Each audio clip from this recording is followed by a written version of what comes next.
Thank you for taking the time from your busy schedules to join us today. As Dave said, my name is George Harrence. Short bio, taught high school and college automotive, went to work for a major tool manufacturer for about 9 years. The bulk of my work with that company was to help schools get NATEF, ASE accredited. I was their liaison to Automotive Yes, worked with schools across the country, co-authored a book on the process, received a grant from the U.S. Department of Labor under President Bush's High Growth Job Training Initiative, and chaired the strategic development team for the automotive high growth for the U.S. Department of Labor. Also been a guest of the government of Oman. I went halfway around the world to evaluate the automotive programs for Oman, and if you are geographically challenged as I am, it's between Yemen and Emirates on the Persian Gulf. And a lot of things we're going to talk about today is if those items were in place over there, it would have saved me a trip halfway around the world. But it was a wonderful trip on top of that. Currently, I work with NATEF and AYES as the heavy-duty truck alliance manager.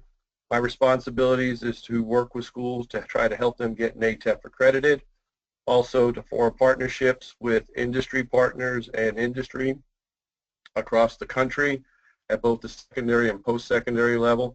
I'm a member of the Technology and Maintenance Council, which is part of the American Trucking Association, and chair the SuperTech competition for professional truck and diesel technicians across the country.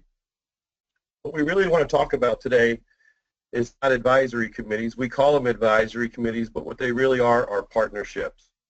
And it's a partnership between industry and education. And unfortunately, a lot of times in my travels and stuff, we find that education comes up to industry with their palm up instead of the form of a handshake.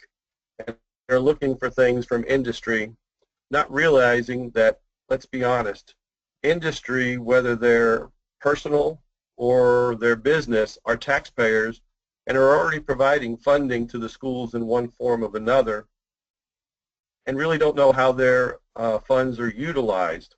And that's kind of where we're going to go today with the advisory committee and some other pieces. In all my travels around the country, I hear of CTE programs closing every day, and I only ask one question: did the program have an active advisory committee?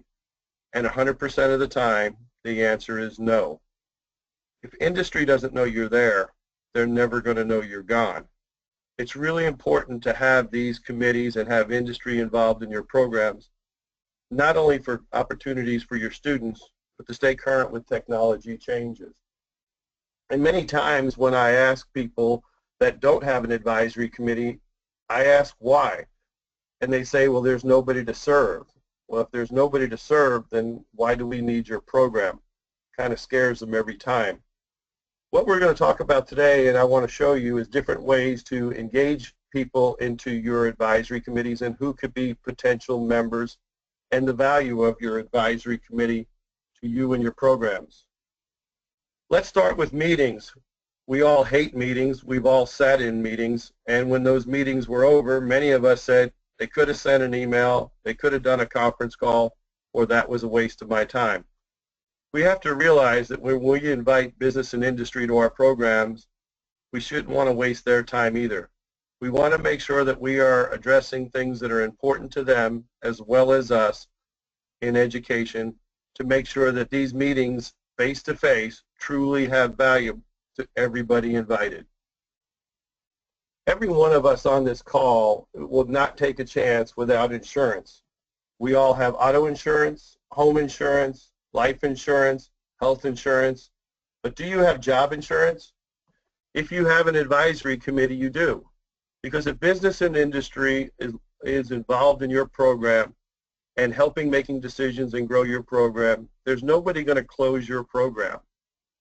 We had a situation here in Texas many years back where they were thinking about closing the collision program, and it was going to the school board that evening. The advisory committee showed up in strength, and that program is still a viable program to this day. It really does make a difference having industry involved in your program. But let's talk about the employment picture. Gross domestic product, it's what we make and what we sell. And where that moves, so does the job market. So it's real easy to figure out where the career opportunities are for our students and what are the skill sets that they're going to need to be successful. Current and future workforces. Everybody's talking about the shortage of skilled labor across the country, whether it's an auto, collision, or truck. Lately, I've been asking a lot of companies, do you have a shortage of applicants or do you have a shortage of qualified applicants? And almost 100% of the time, it's a shortage of qualified applicants. Those are two different concerns. I believe we have young people interested in our industry. We just have to make sure that they have the skills needed that business and industry want.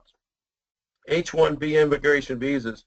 If you've done any research on those visas are to bring people into the U.S. with skills or education that we may not be able to provide. And it's scary how many of those visas are issued each year, but we still have unemployment.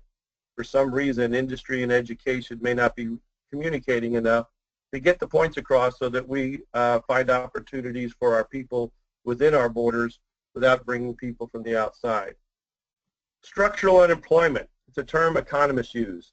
Somebody who's structurally unemployment is educated and or trained, but the education they have or the training they've received doesn't match what the real world needs, and that's the reason for their unemployment. Bureau of Labor Statistics, BLS. Some people just call it BS, but they really have some powerful information. And the Bureau of Labor Statistics also posts the number of people in every occupation in this country every 2 years. What's important with that is every occupation in this country has a 6-digit code. And if you look up that code, it will tell you how many people are in that occupation, and the last groupings was in 2014. But it also projects out 10 years. I'll show you some of that information shortly. And underemployed. Many people today are underemployed, going back to maybe the education or the skills that they have doesn't match what the workforce needs. And in many of our CTE programs, those skill changes change rapidly. This was this is what our workforce looked like in 2000 and 2010. Traditionalists, baby boomers, Gen X, Gen Y, some people call it WHY, but it is the makeup of our workforce, and it's constantly changing. One of the other important things is that what most people don't realize is we know the number of people that will be entering the workforce in the next 2 decades. They're somewhere between the mother's womb and exiting the education process. We also know how many of us will be retiring in those next 2 decades. And if you look at this chart, we have a huge gap. So it's more important now than ever before that industry and education are communicating so that everybody within the education system has a career path and the skills that they need to enter that skill path. As I stated a little bit earlier, every occupation has a 6-digit code, and you'll see many of these codes here for auto and bus and technicians. And if you look in the second column, it'll tell you the number of people in 2014 that were in that occupation, and then it projects out to 2024. What's important to know is that is growth. That is new jobs created. A dealership added a second shift. Somebody opened a new repair shop down the block. Somebody added 2 or 3 bays. That's growth. So we're looking around 52,000 over the next 10 years. But if you look about 6 or 7 columns over, it shows 289,000. That is the total need based on growth and replacement. So if you remove that 50-something thousand, we're sitting at nearly 240,000 in replacement. That is huge.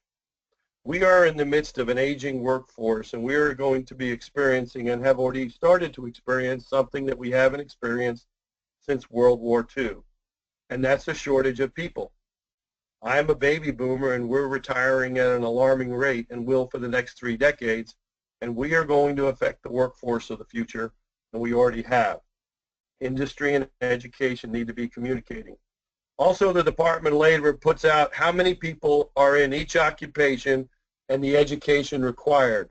If you look down at bachelor's degrees in 2012, 17.9% of the jobs required a bachelor's degree, and by 2022, that number will jump 0.2%. That really is an honest figure. On the top of the slide, it will also give you the table where you could find that information. Also, at the end of the presentation, this presentation will be available to anybody who would like to have a copy. Historical perspective. Industry and education, or business and industry, have been islands unto themselves. And I have to tell you, I am guilty. When I taught in my automotive program, you know, I probably didn't do the right thing when it came to asking business and industry what they needed, or if they would have just come to me and say, George, if you just teach this, this, and this, your students would be more employable. And the results were not as good as they could have been, and many of my students fell through the cracks. And I still blame myself because I did not communicate with my local business community to understand those needs. Well, in this century, our success will greatly depend on how well we develop those partnerships and how well we communicate with each other to ensure that these young people have a career track and have the skill sets that they need going forward. What I want to talk to you about today is the types of advisory committees. Who should be a member? The recruitment of members, the purpose of the proposed committee, time, location, and agenda for the committee, follow-up of advisory committee minutes, what to do with them once you're done. Honestly, what role and or value does the advisory committee provide your program? For some people, let's be honest, it's a check in the box.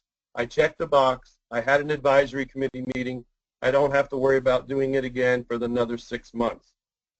That's really not the right answer. The role of the advisory committee is to provide input and recommendations and support for the program, to help you with purchases, with opportunities for your students, and also to partner with you to create different types of opportunities through open houses, career fairs, and actually promote your program for you. And we'll discuss that further. There's different types of advisory committees. Many school districts like to have a shared advisory committee. I'm going to be straight up with you. Most of the time, it is a waste of time. I'm an automotive person, and the only thing I want to talk about is automotive. The only time construction is ever important to me is if my roof leaks or I need something fixed, and some of the other subjects. So when you have a shared committee, you're bringing in a bunch of people from a bunch of different occupations, and you're really not focusing on their needs specifically. The advisory committee should be specific to your program and the people that support or need entry-level technicians. And if your program is NATEF accredited, there shouldn't even be discussion. At the bottom, the ASE Alliance has a handbook on advisory committees and produced some nice information on how to set up committees, officers, and pieces like that. So that is on the website. Who should be a member? Employers. Employers from around your community. A lot of times people say, I don't know where to find anybody to serve. There's a thing called the yellow pages. They're still around. And if you open the yellow pages to the area of your occupation, you'll find a lot of times there's many pages. Anybody that is advertising in those pages is a potential advisory committee member. HR personnel. Folks, there's a lot of companies that their HR people want to get involved in your programs. They don't know how to.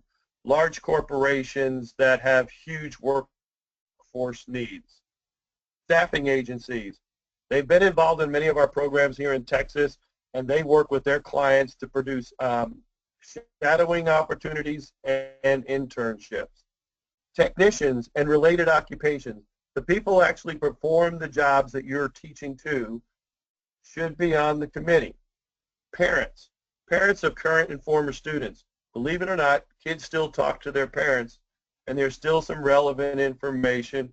And more importantly, it's when they're involved, they really understand what's going on in their child's program and how much involvement there is by the business community. Suppliers. Anybody who sells you anything for your program or tries to sell you anything for your program, should be an advisory committee member. Also, they know other people in the same industry that are using the same supplies that you are that probably need entry-level employees and can help you invite them to your committee, especially suppliers like Napa Auto Parts and Pep Boys and CarQuest and all of those that you deal with on a daily basis. Well, they deal with all the professional customers in your community, know who they are, and can help invite them to your program. Manufacturers, especially on the automotive side, if there are dealerships in your community, there's manufacturers reps that flow through and work with the local dealers. Also, some of the manufacturers do a really great job with a lot of their people because they're partners of the ASE Alliance and make sure that they're involved in their local community programs. So don't forget about those. This one to me really escapes me sometimes. Many schools have articulation agreements or dual enrollment, and for some reason the instructors at the secondary level do not serve on the advisory committee of those on the post-secondary and vice versa.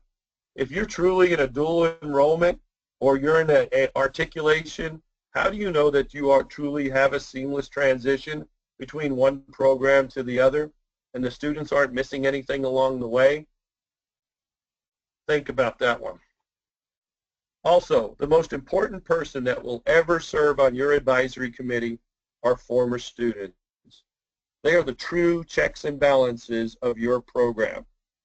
Any of you on the call today, if you buy something from Amazon, you stay at a hotel, you fly on an airplane, somebody's going to send you a survey to see how they're doing with customer service. For you, this is your customer, and you need to be able to get input from that customer of what you did to train them and how it related to what they're doing on the job. And to be honest with you, in CTE education, you truly only have two customers, the students and the people that hire them. Everybody else is in the way. Also, if you're a NATEF accredited school, you're required by NATEF to do graduate surveys every year. You're required to do student surveys, but graduate surveys are once they're out in the workforce, survey them as it relates to curriculum, tools and equipment, and the program. And then that feedback into the advisory committee can make recommendations or program improvements. These are the people that are the true checks and balances, and in an automotive term, they're your true oxygen sensor that sends the feedback that you need to make program improvements. And then there's the administration. There's no administrator in this country that doesn't want to know when business and industry are in their schools. And we want to invite them, and we want to invite them at the highest level. Let them make the decision whether they don't want to come or not. I chair an advisory committee at a high school in the Cypress Fairbanks Independent School District outside of Houston, Texas, third largest school district in Texas, and the superintendent's been to our advisory committee twice. I just helped a school in Birmingham, Alabama, Shades Valley. The superintendent of schools was in attendance. Administration needs to be in the program because they don't truly understand anything about your program or the needs of your program. And a lot of times by sitting in these meetings and meeting with business and industry, they have a clear understanding of what your program is really about, the value that it provides the community, and the resources that you potentially need to grow your program to meet the needs of your two customers, the students and the people that hire them.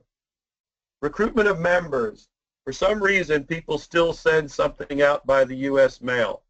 You put a school letter, school letterhead, you put it in a school envelope, and you send it out, and nobody shows up.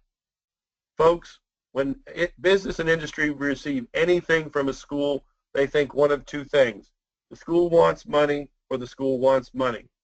They've been hit up by the band booster, the football booster, every other little booster on earth. And they really, if they don't know you, they're not expecting the mail. And if that person in that position has changed positions, the mail goes to file 13 circular under G. The U.S. mail is truly the worst way to recruit members. Honestly, you have to get out of your classrooms and you have to go out and meet business and industry. Whether you take a half a day off or a full day and get a substitute and go out with your CTE coordinator or director, you need to go knock on doors.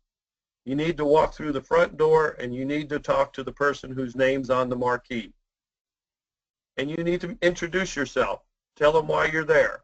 And more importantly, ask them if they have a need for entry-level employees. They're all going to say yes. Then you ask them, would you be willing to give me an hour and a half of your time twice a year to tell me what I need to do to properly prepare a young person to come to work for you? And that would be probably the first time that anybody's ever asked them for their input. While you're there, ask them the best way to communicate with them and what's the best time to meet. We're going to get to that in a minute. Phone. You can phone employers once you make contact with them, or if you do have contact with them, but do not use the phone to invite friends. If you invite friends to your advisory committee, I'm sorry, they don't want to hurt your feelings, and they're not going to tell you what you really need to hear. If there are things that need to be addressed in your program, you really need to have industry employers that are not friends. But once you establish the relationship, the phone is a viable option. Email. Most people today communicate by email. When you're setting up an initial advisory committee, or if you have a young advisory committee, I would recommend that you blind CC everybody on the communication. Do not share employer information with a supplier information or vice versa. Not until you have an established committee should you actually share those email addresses. And when you send out the email, make sure that everything that they need is on that email. Use Outlook on your calendar or your calendar on your Outlook to set your meetings. While you're out meeting industry, make sure that you find a chairperson, that person who's really excited to be involved in your program. They don't have to know anything but how to run a meeting. And most industry people do a really good job of running a meeting. Behind the scenes, you create everything they need, but you find a chairperson. If you're an instructor and you're a chairperson of your advisory committee, you are the worst person to be a chairperson. Because if something needs to be done, how do you look at your administration and ask them, so when are you going to do that? Myself, as industry, if I'm a chairperson and something needs to be done, I have no problem looking over at the administration and asking them, who's going to take care of this and when? And whatever they tell me goes into the minutes. And guess what? At our next meeting, what do you think we talk about? Our calendar on Outlook, that's what we should use to schedule our meetings. A lot of people tell me I send out all this and nobody shows up. If you use your calendar and Outlook, in about 15 minutes you're going to know. You know who accepted, who declined, and who's tentative. And with that, include the agenda so they know what the discussion points are. Past meeting minutes, if there are any. The location of the meeting and any additional information. What's really nice about using your calendar is now that meeting is plugged into their calendar, whether it's on their computer, their administrative assistant, or on their phone, and nobody can put anything over your meeting. You're locked in. And you know how many people are going to be attending, and if you're preparing some food or refreshments, you know what to prepare for. Purpose of the proposed committee. Folks, the what's in it for me. Every time you go to a meeting, you want to know what's in it for me. If not, they wasted your time. Please don't waste industry's time. Before you schedule any meeting, understand the what's in it for me for everybody you intend to invite. And honestly, you need to know what you expect to get out of the meeting and have measurable outcomes before you even schedule a meeting. Don't schedule a meeting to have a meeting to check a box. Know what it is you want to cover, know what it is that you want to get completed, and then work from that point backwards to create your agenda and who should be invited. And what do you really want from industry? You want their advice. You want to know what's important to them and what's not important to them. You want to know about technology changes. And in many of our CTE programs, those technology changes are rapid. Also, we want to know what the employment opportunities are for our students. This is in standard 1.1 of the NATEF accreditation process, and for some reason people don't do this. But you need to ask industry right there, what are the employment opportunities and how many people do you need? They know. They know how many they need now, estimated 6 months, and some companies know 1 and 2 years down the road what they're going to potentially need for people that could be promoted or retiring. Program improvements. It's really important. When they come to your program, they need to see your program. NATEF requires a facility evaluation annually. If industry comes into your program and does a facility evaluation, what's really good is they know what you have, but more importantly, they know what you don't have. And they can look to help you with funding and budgeting to get those items that you need that may not be currently there. Also, if you have facility concerns or environmental concerns or things like that in your shop, safety issues, you walk through your programs every day and don't see something, but when business and industry come in, it's a new set of eyes, and all of a sudden they find things that are really important and sometimes could be very important as it relates to some hazards. Certifications. This one just gets to me, I'll be honest with you. We do all of these certifications as CTE, but does anybody actually ask business and industry if they recognize that certification? If that certification is important to you as education to check a box, but it's not important to business and industry and they don't recognize it, there really is no value. How difficult would it be to provide a student with a certification, they put it on their resume, went to an employer asked, what is that? The student proudly told them, and the employer says, I have no idea what that is. It has no value to me.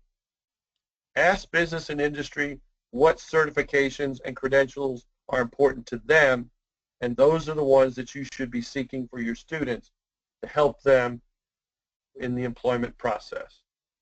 Perkins funding. We should be discussing things that are related to Perkins, and in Perkins there are items that you have to be discussing with your advisory committee as it comes to program improvement and things like that. Review of graduate follow-up.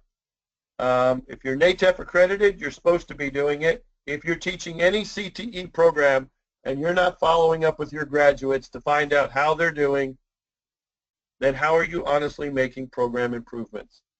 It's very difficult to make program improvements without asking your customer, what do they need, what do they want, or what did we teach you that was relevant, what did we teach that may not have been, but more importantly, is there anything we could have done to make that transition from education to industry smoother? Time, location, and agenda. Time and date. Find out what's the best for industry. Many times with education, we set the advisory committee right after school because it's convenient to us. We're already there. We'll stay a little bit longer. We'll do the meeting. We'll check the box. Let's be honest. A lot of times it's not best for industry. Many of you, or almost all of you on this call, have children. Many of you probably have grandchildren. They're involved in scouting, church. They're involved in Little League, Pop Warner football. They're involved in all these after-school activities that take place in the evening. Oh, by the way, industry has children and grandchildren too. A lot of times they can't come because they have other things. For many schools, first thing in the morning. I'm working with some schools right now in Texas, and the best time for them to meet is first thing in the morning. Let's be honest. You get them before anybody gets a chance to make them mad. They haven't been to work yet, and those meetings are very productive. Honestly, the best time is 11:30 to 1. That's usually the best for business and industry. Everybody gets lunch. And most of the time, evenings are the worst. And for some reason, that's when we want to have our meetings because it's convenient to us. Also, schedule your meetings 45 days out. Folks, give them the opportunity to show up. I can't tell you how many times I've gotten an email from a school that's going to have an advisory committee next week, later this week, or a week and a half down the road. Just like you, business and industry have schedules and calendars. They want to attend, they want to meet you, they want to be involved in your program, and they want your students. Give them the opportunity to show up. I believe in what we used to do at Cypress Ridge, where I chaired the committee, is the 1-1-1. We followed up, or I followed up with an email 1 month out. 1 week out, we followed up with an email or a phone call, and then 1 day out, it was a phone call. All phone calls were made by the students. The students communicated directly to business and industry, not the instructor or not the committee chair. It's very powerful when the students make contact with business and industry. Location of the meeting. If you're having an advisory committee meeting for the first time in your program, have it in your lab shop area. Don't have it in a principal's conference room. Don't have it in a restaurant. Don't have it in culinary arts unless the program is culinary arts. Have it in your lab shop area. Business and industry needs to see your program, your facilities, what you have, but more importantly, what you don't have. Please have the program there. And honestly, don't clean the shop up for them. They need to see the way it is day to day. Once you're established, principal's conference room or a conference room is great. If you have to move to the lab shop area to do facility evaluations or others, you can do that easily. At Cypress Ridge, every year we had 1 meeting a year at a local business. And the importance of that is this. Every time we have an advisory committee meeting at the school, the administration is in their comfort zone. We want to bring the administration out to business and industry to see who we are and what we have to offer and how big and complex our businesses are. And I will tell you, it makes a very powerful statement when administrators walk past the showroom floor of a dealership and see everything that goes on behind the scenes. And I will tell you, many of your businesses welcome the opportunity to host those meetings and those luncheons. Agenda. What's important about the agenda is I don't care how many items you have on the agenda. When that meeting is up, you table everything to the next meeting. Do not run over. A lot of times we run over because we haven't gotten through our agenda, and industry is professional and they will stay. They're probably going to miss something else that they had on their calendar, and most likely they're never coming back. So if you have items that you've only gotten through 2 items and you have 6 on the agenda, you table it to the next meeting. As long as you're covering things in the agenda and the industry folks are interactive, they're going to stay involved in your program. Also, most schools want to tell industry what they're teaching. I'm sorry, it's not important. If you're going to be talking about curriculum, you need to be asking industry what they need, because they're the customer. And I'll be honest with you, you can ask business and industry what they need and they'll talk for 40 minutes and they'll never come up with a technical skill. What they're going to come up with, and most of you know, can you get them to show up on time? Can you get them to show up every day? Can you get them to leave their cell phone home? Can you get them to look me in the eye? Can you make sure their Facebook page is clean? That's what industry is looking for. Could you please make sure that their email address is not offensive to me, or the voice message that I receive when I call? That's what you're going to hear about. Program facility evaluation. Every CTE program that has a lab shop area should be doing an annual facility evaluation. I've created forms years back and we'd be more than happy to share them with everybody. Many times I see advisory committees where the industry goes out, looks around and says everything's great. It's not great. There's no such thing as a perfect program. Something's either out of place or needs to be addressed. And having the advisory committee go out there and see, one, how you spent their tax dollars, but more importantly, what is missing and what needs to be spent on that program is very powerful in that exercise. Barriers to entry. If you haven't applied for a job in the last 10 years, you may not know what I'm talking about. But it's important that you ask business and industry, what are the barriers to entry of employment in their occupation? Many of them will tell you background check, driver's license check, drug test. And they'll also tell you that with the background check, they're going to the student's social network and those things. Many employers are now even doing credit checks. It's really important up front that we understand what business and industry expects and are able to relay that information to our students. They could be the best student with all of the industry certifications, but if they can't get through those barriers, they're virtually unemployable. And it would be really good at the beginning of each year, when nothing is really going on, at the beginning of each semester, bringing some of your industry members in as guest speakers to be telling the students what they expect. So now it's not coming from you, it's coming from them, and all you have to do for the remainder of the time you're in school is reinforce what they said. Here's a sample of an advisory committee agenda that I would do at a school that I'm working with for the first time. Somebody welcomes everybody. It's usually the highest official from the administration. We do introductions, and then we immediately go into employer needs. They're the customer. What skills do you require? And as I said earlier, it's normally about the employability skills.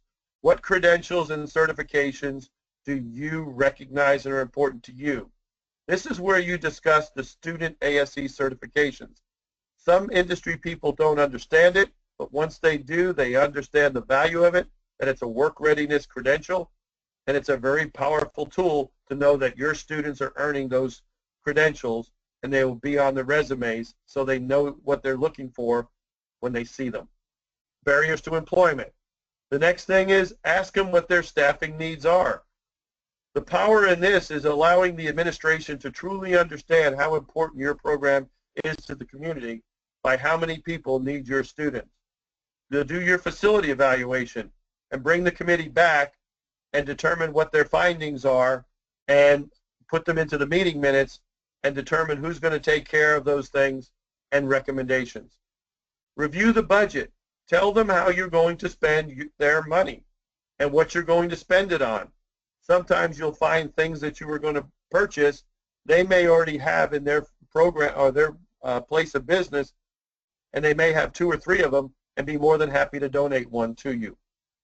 Open discussion, where you talk about things that have come up in the meeting and what's important to industry and next steps in the program. This is also a good time to possibly talking about potentially shadowing opportunities later in the fall or early in the spring, and set the date for your next meeting. The schools that I work with, when I can't be there to run the meeting, I put in meeting notes into the agenda so that whoever is running the meeting has talking points so that they can deliver it to the committee.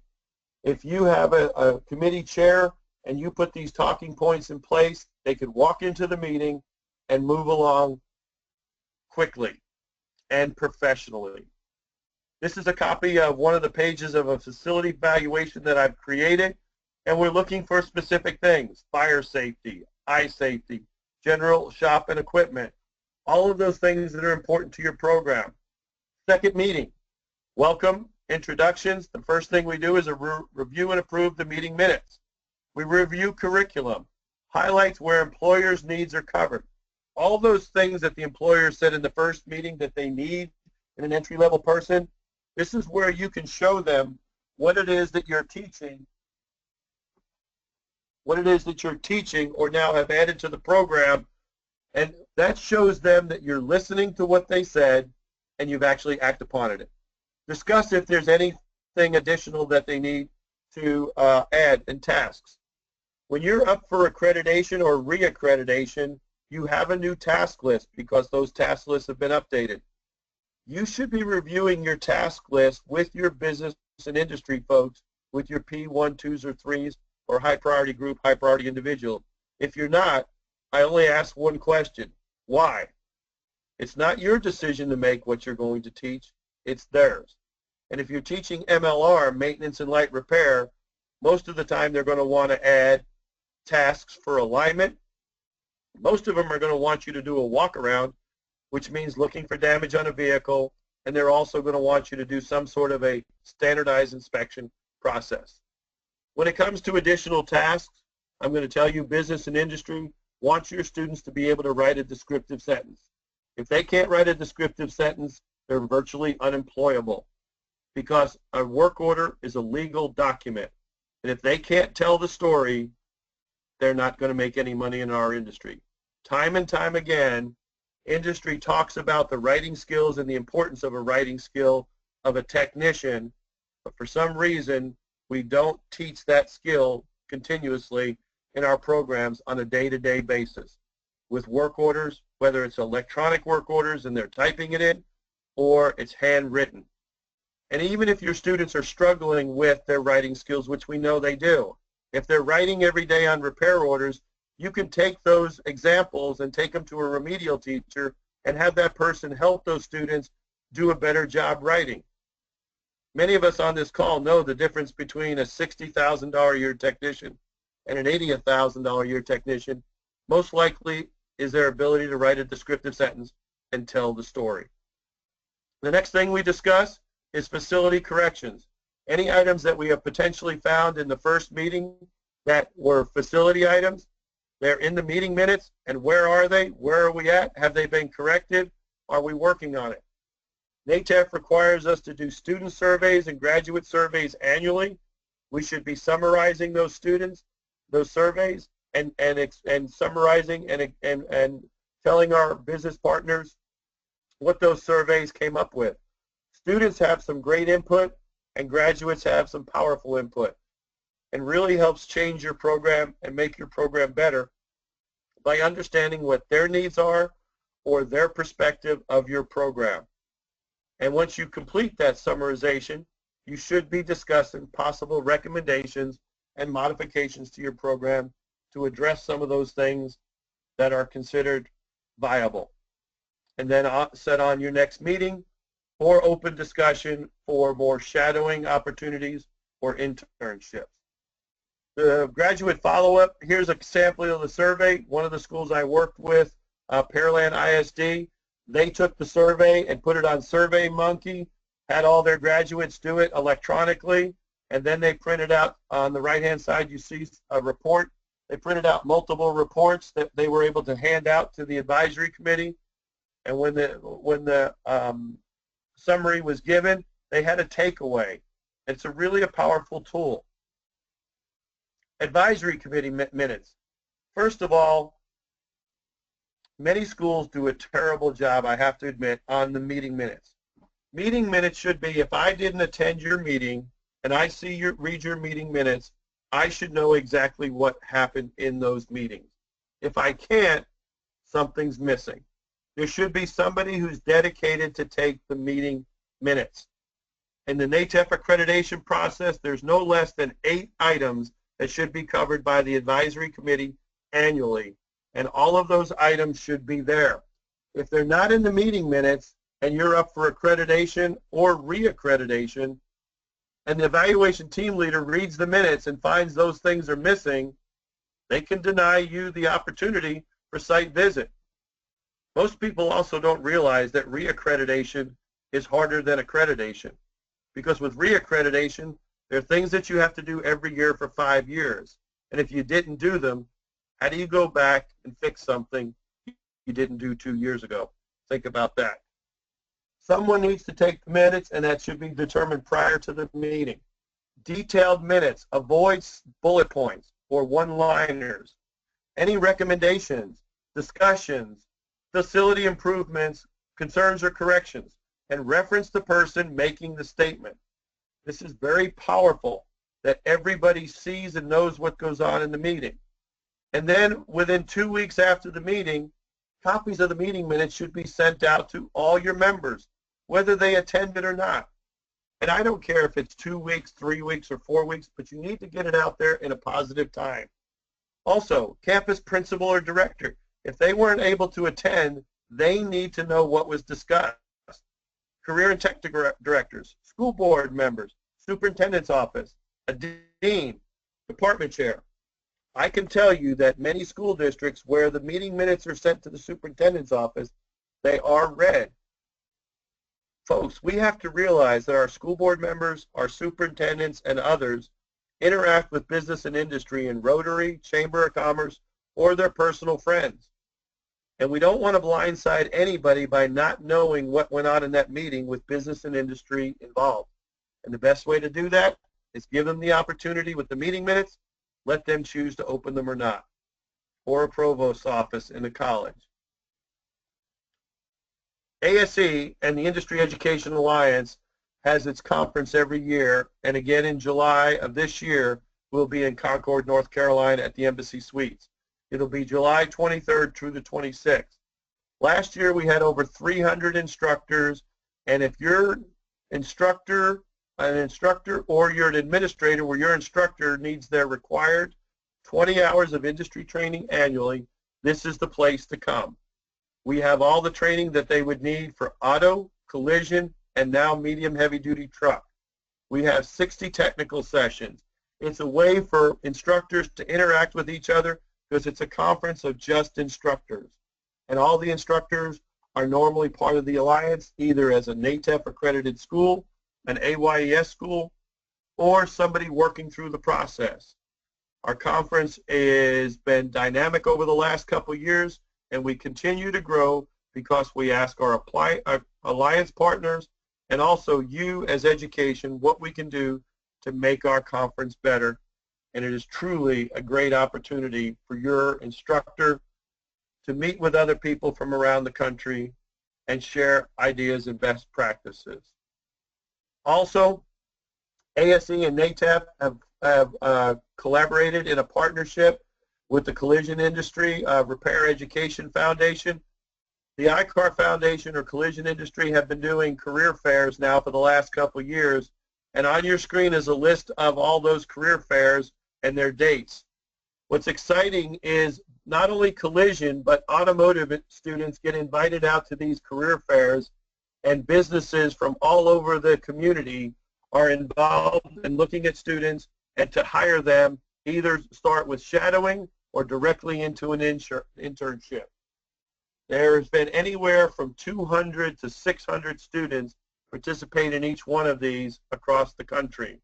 And we are happy to say, with the help of Kristen Battaglia, that they've formed ASE and NATEF and AYES have formed a partnership and are going to get involved in these and send invitations out to all of our NATEF accredited and AYES schools across the country to let them know about these opportunities as they come to their community. Folks, a lot of times we say we can't give 100%. I say, what part of the car or the truck don't you want me to put back on?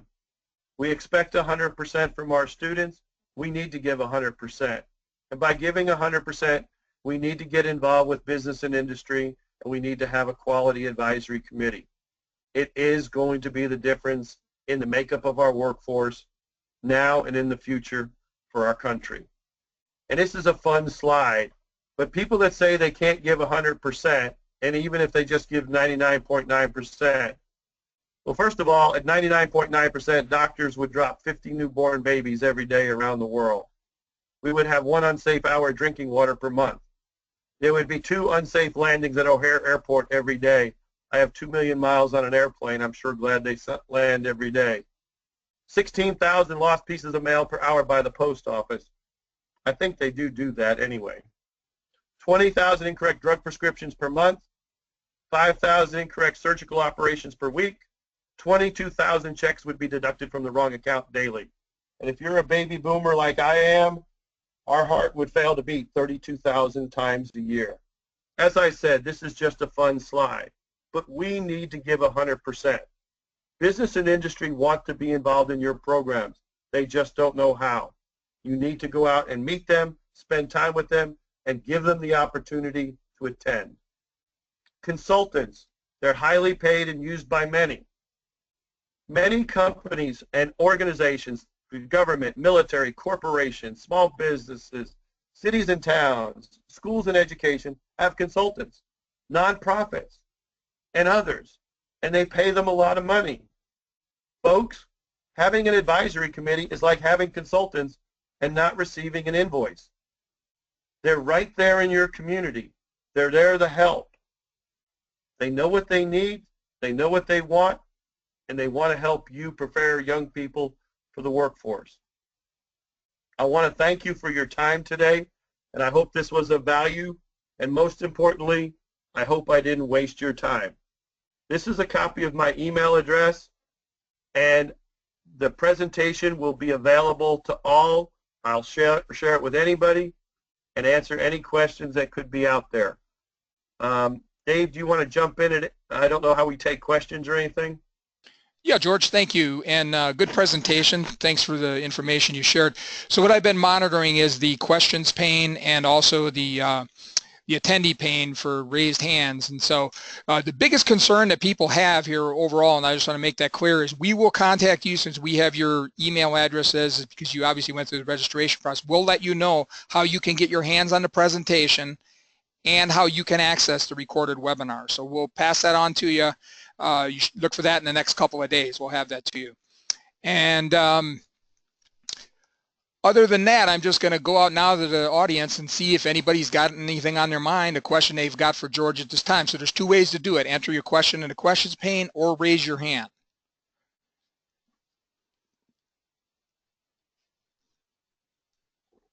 Doesn't really look like we have anything, George. So I think... well, I kind of hit him with a fire hose, so it's it'll take a few hours to set in. Okay, here I do have a couple I'll pass on. One of them here is, do you have a guideline for the number of members of the committee? Yes. Okay. NATEF requires 5 industry members in attendance. I say you should have between 9 and 11, but it also depends on the size of your community. 9 to 11, making up of all the folks that I stated earlier, plus administration. And when I say administration, please invite somebody from special ed to serve on your committee. They can be a real value. You have students with learning disabilities and they have funding available. They know nothing about what you teach, and they can learn a lot by sitting in your advisory committee and hearing from business and industry and the resources that you need to be successful, especially the writing skills. But my recommendation is 9 to 11. All right, George, here's another one. Did you say the program coordinator should not be the chairperson? Nobody from education should be the chairperson, because if you're an educator and there's a senior administrative official in the room higher than you, and something comes up that needs the attention of somebody at that level, whether it's a facility, safety, how do you look at that person and say, when are you going to take care of that? It really should be business and industry. And they know how to run a meeting, and then they feel that they are truly part of the program. Like I said, you create everything behind the scenes for them and let them do the meeting. And those of you that have industry running your meeting or have been involved in meetings with me, you know that a lot of things get accomplished in a short period of time. And so I do not recommend that anybody on the education side is the committee chair. All right, George, here's another one for you. How long do you suggest the meeting be? An hour or otherwise? Usually an hour to an hour and a half. It all depends on your agenda items and what you need to cover in that meeting. Now, a lot of people like to serve lunch, and for some reason they let them eat for a while and then they start the meeting. No. Get the food, start the meeting immediately. We eat and we talk at the same time. And if you do that, you can break it sometimes into an hour. But a lot of times if we're covering some stuff, it's an hour and a half. If you're going through the NATEF accreditation process, honestly, it will normally take you 3 meetings in the first year to get everything that you want to cover. But an hour to an hour and a half is normally more than enough. All right, George, let's change it up once. And do you have any advice on what to say to those who insist on joining programs together to form advisory teams? Okay. If you're a smaller community, you really don't have a choice, okay? But I will tell you the Klein Independent School District, which is very large here in the Houston area, we started off as a shared committee. And what we discussed as a shared committee was industry needs. And a lot of that came out of that was the employability skills and credentials and stuff. And then once the committee was established, then we broke out into occupational areas. So if you're a small community, you really don't have a choice. It's very difficult. If you're a larger district, you can start as a shared, as long as what you're covering on the agenda has value to everybody you invited, and then break it out into area specific. So you can, but if you're a larger school district and have the employer base and the potential committee base, I say start directly with the program. All right, good advice for sure. And here's one from Jason. Do you have any recommendations for recruiting a more diverse member? Our administrations is asking for more diversity. Okay.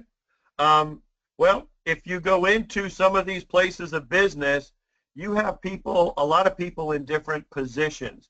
Let's say a dealership. You don't always necessarily need the dealer principal. If you can get them to show up to one, that's great.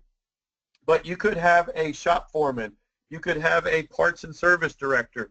You could have somebody from parts or service. We have more and more females entering our industry also. Even a service advisor sometimes. It's very powerful sometimes. We look at those people indirectly. When we work with our local parts stores, there's a lot of females and the diversity there that we can look at. Even in our independent shops, our manufacturers, and all of our suppliers. So don't just look at your traditional role. One of the other most important advisory committee you should have is at your school district. If you service your own buses, your transportation department. If you want industry to hire your students and put them in internships, your transportation department should be willing to do that also. In the Cypress Fair Independent School District, they have 5 maintenance centers, and all 5 maintenance centers takes an intern every year. Did they do that originally? No, the director was against it. But we had the superintendent in an advisory committee meeting, and industry brought it up that you want us to hire your kids, but you're not willing to. He did not know that, and within 2 days, that policy was changed. So look at fleets. Look at all types of things in your community. You will find a diverse workforce, and committee members are there. Okay, George. Kim wants to know, do you have a sample of bylaws that she could use?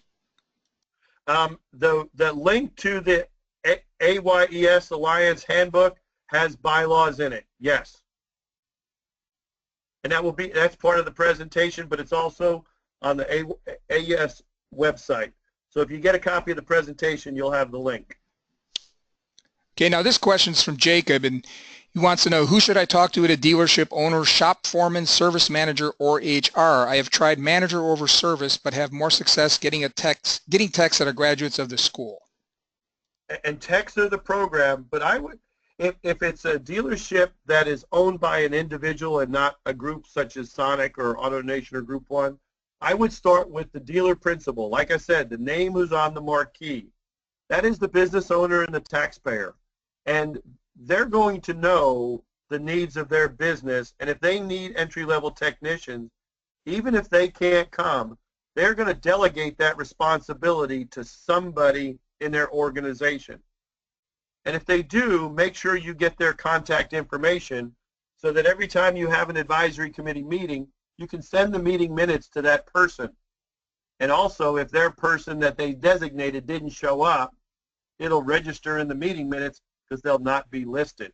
But I would start with that person and let them go. If it's a large group, go to the general manager or the parts and service director. All right, George, and one... sometimes if you're in a state where you have an AES alliance manager, that alliance manager can help you open that door and work with you in those dealers. Go ahead, Dave, sorry. Okay, no problem. Let's do one final question here, George. This is from Eligio and asks, since we are a program at a college level, should we also have an outside person in charge or me as a program director? As a program director? I'm not understanding that one. Program director or committee director?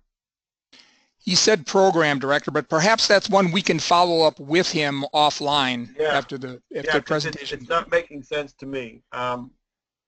Okay. If I'm a post-secondary school and I'm articulating, even if I'm not articulating with the local high schools, if those local high schools are feeding my program, I should be on their committee and they should be on mine.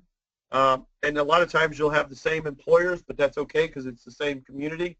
But I don't know what he means by program director, so I don't want to provide false information or assume, you know. Okay, he says he's the program director for automotive and diesel programs, same as a program manager. He should not be the committee chair. Nope. In my opinion. All right, fair enough. Well, there you have it. I think we should go ahead and wrap this session up. George, great job. Thank you. You've provided your contact information. We have everybody's information that registered for this session. There will be a follow-up again that will talk about where you can get the presentation, how we're going to distribute that, and where you can find the video of this live session. So on behalf of George Ahrens, this is Dave Kappert at ASE signing off on this webinar. Thanks for joining us, and we'll see you at another one soon. Thanks again. Have a great day, everybody. Thank you.